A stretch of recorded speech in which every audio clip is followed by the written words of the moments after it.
દિલ્હીની અને પંજાબની સરકાર માનનીય અરવિંદ કેજરીવાલજીના નેતૃત્વમાં દિલ્હીમાં 200 યુનિટ અને પંજાબમાં 1 મહિનાના 300 યુનિટ લેખે 2 મહિનાના 600 યુનિટ વીજળી મફત આપે છે. અને આજકાલથી નહીં, દિલ્હીમાં 10 વર્ષથી અને પંજાબમાં 2 વર્ષથી વીજળી મફત આપે છે.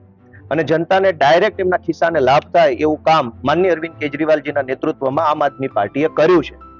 એક તરફ આમ આદમી પાર્ટી એવું કહે છે કે વીજળી મફત આપી શકાય એમ છે, દેશ પાસે પૂરતી વ્યવસ્થા છે, સરકાર પાસે પૂરતી વ્યવસ્થા છે કે વીજળી મફત આપી શકાય. બીજી બાજુ ભાજપ વાળા સ્માર્ટ મીટરના નામે સ્માર્ટ મીટર લઈને આવ્યા છે. સ્માર્ટ મીટરના નામે જનતાને લૂંટવાનું આખું ષડયંત્ર ભાજપે ગોઠવું છે કે જનતાના ઘરે સ્માર્ટ મીટર લાગશે, વળી એનું એડવાન્સમાં પ્રીપેડ બિલ ભરવાનું. પ્રીપેડ તો કશી કોઈ જગ્યાએ હોતું નથી. સમાજમાં આપણે રહીએ છીએ, ક્યાંય પણ કોઈ પણ કામ હોય તો આપણે પહેલા વસ્તુ લઈએ, પહેલા સેવા લઈએ, પહેલા સુવિધા લઈએ, પછી પૈસા આપીએ છીએ. આ પહેલી વખત ભાજપ એવું ઈચ્છે છે કે પહેલા પૈસા ભરી દો અને પછી તમને વીજળી નસીબમાં છે તો મળશે.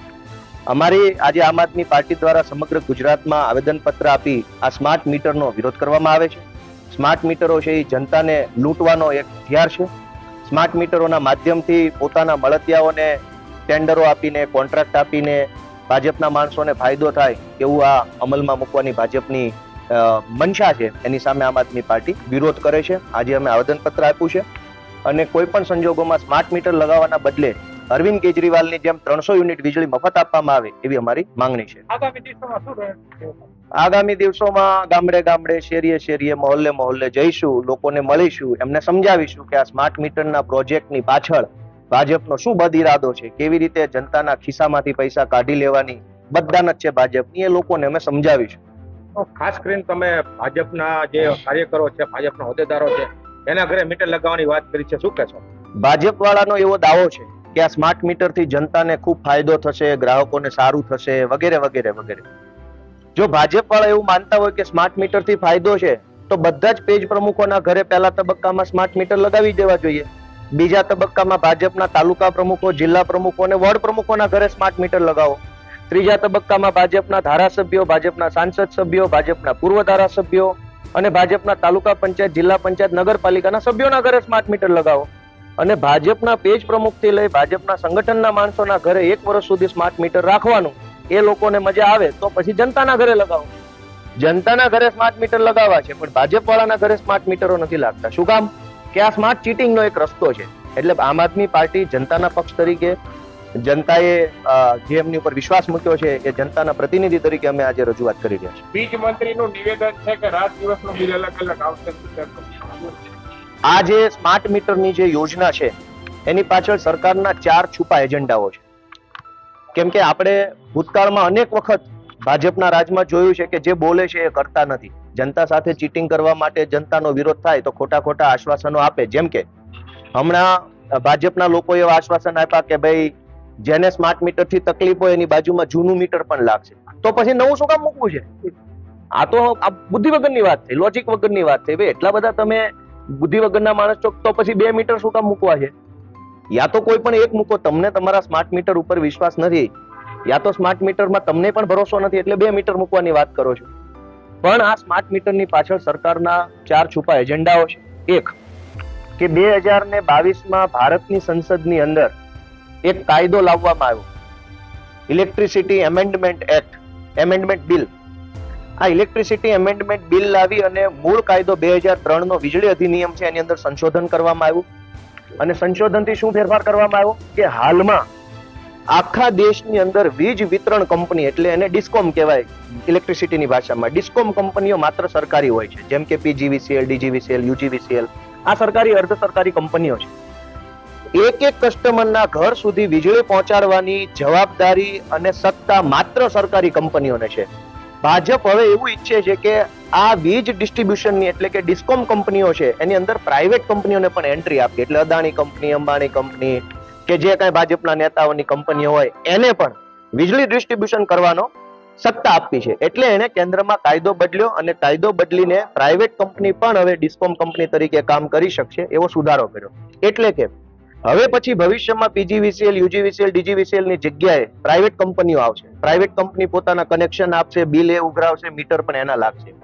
પણ પ્રાઇવેટ કંપનીઓ આવતા વેત જ કરોડો રૂપિયા કમાઈ શકે એટલા માટે એડવાન્સમાં તૈયારીના ભાગરૂપે આ સ્માર્ટ મીટર અત્યારે સરકાર નખાવે છે. કેમ કે અત્યારે પીજીવીસીએલ, ડીજીવીસીએલ સરકારી કંપની છે.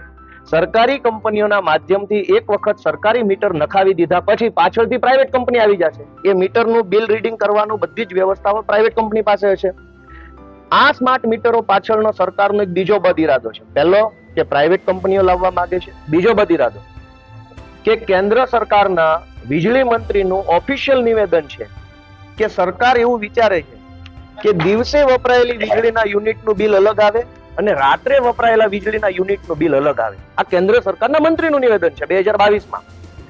મંત્રી એવું કહે છે કે દિવસે જેટલા યુનિટ વીજળી વાપરશો એનું બિલ ઓછું આવશે થોડુંક, રાત્રે જેટલી વીજળી વાપરશો એનું બિલ વધુ આવશે. તો ગાંડા માણસને એટલી ખબર પડે કે રાત્રે વીજળીની વધારે જરૂર પડે, રાત્રે લાઇટ પણ જોઈએ, પંખો પણ જોઈએ. દિવસે લાઇટ ન જોઈએ, ખાલી પંખો જોઈએ. તો સરકારને રાતનું બિલ અને દિવસનું બિલ અલગ અલગ લાવવું છે, રાત્રે વધુ બિલ કરવું છે અને દિવસે થોડુંક 1 રૂપિયો કે જે કાંઈ એમની યોજના ઓછું કરવું છે. હાલના જે મીટર છે એ એટલા સ્માર્ટ નથી કે એને મીટરને પોતાને ખબર પડે રાત પડી ગઈ કે દિવસ પડી ગયો. સરકાર સ્માર્ટ મીટરોની અંદર એવી વ્યવસ્થા લાવવાની છે કે જેનાથી મીટર પોતે જ રાત્રે કેટલા યુનિટ વપરાયા એ અલગ નક્કી કરશે અને મીટર પોતે જ દિવસે કેટલા વપરાય એ નક્કી કરશે અને એના આધારે રાતનું બિલ અલગ ને દિવસનું બિલ અલગ લાવવામાં આવશે. આ કેન્દ્ર સરકારના વીજળી મંત્રીના શબ્દો છે જે ગુજરાતના તમામ ટીવીમાં અને અખબારમાં વર્ષ 2022માં અને 23માં છપાઈ ચૂક્યા છે. એટલે બીજો બદ ઇરાદો એ છે કે ગમે તેમ કરીને વીજળીના સ્માર્ટ મીટરો નાખી દેવા, આ સ્માર્ટ મીટરોને પછી પ્રાઇવેટ કંપનીને સોંપી દેવા. પ્રાઇવેટ કંપની દિવસનો અલગ ચાર્જ, રાતનો અલગ ચાર્જ લે છે. આ બીજો બદ ઇરાદો. ત્રીજો બદ ઇરાદો પ્રીપેડ, કે સરકાર એમ કહે છે કે પહેલા પૈસા ભરી દો પછી લાઇટ લો. પહેલા પૈસા તો કશે દેવાના નથી હોતા. આપણે ગાડીનું પંચર કરાવવા જઈએ તો પંચર થઈ જાય પછી પૈસા દેવાના હોય છે. રેસ્ટોરન્ટમાં જમવા જઈએ તો જમી લીધા પછી પૈસા દેવાના હોય છે. પેટ્રોલ પંપ ઉપર પેટ્રોલ ભરાવીએ તો પણ પહેલા પેટ્રોલ પછી પૈસા દેવાના હોય. પહેલા પૈસા તો સરકાર પોતે નથી આપતી. 1 મહિનો સરકારી નોકરી કરો ત્યારે પહેલી તારીખે પગાર આપે છે. સરકારે કોઈ એડવાન્સમાં પ્રીપેડ પેમેન્ટ સેલરી આપતી નથી. તો સિસ્ટમ જ એવી બનેલી છે કે પહેલા કામ, પહેલા સુવિધા, પહેલા વ્યવસ્થા, પછી પૈસા. હવે જે માણસ નોકરી પ્રાઇવેટ કરે છે એનો પગાર તો 5 તારીખે આવશે, પણ લાઇટનું બિલ એને 15 કે 20 તારીખે પ્રીપેડમાં ભરવું પડશે. તો કેવી રીતે શક્ય બનશે? તો આ ત્રીજો બદ ઇરાદો છે કે પ્રીપેડના નામે કરોડો રૂપિયા ઉઘરાવી લઈ એ કરોડો રૂપિયામાંથી મોટા ભાગના પૈસા ભાજપના ચૂંટણી ફંડમાં નાખી અને મજા કરવાનો ઈરાદો ભાજપનો હોય એવું લાગે છે. અને ચોથી વાત કે ગુજરાતમાં ભાજપને સતત મત જનતાએ આપ્યા પછી ભાજપે જનતાની શું હાલત કરી કે બધું જ પ્રાઇવેટ કરી નાખ્યું. બધું જ પ્રાઇવેટ. શિક્ષણ મંત્રી સરકારી પણ શિક્ષણ પ્રાઇવેટ લેવાનું, આરોગ્ય મંત્રી સરકારી પણ દવાખાના પ્રાઇવેટ, વાહન વ્યવહાર મંત્રી પોતે સરકારી, બસો પ્રાઇવેટ, વીજળી મંત્રી સરકારી, વીજળી લેવાની પ્રાઇવેટ કંપની પાસે. તો ગુજરાતમાં સરકારીના નામે ખાલી મંત્રી જ વધ્યા છે.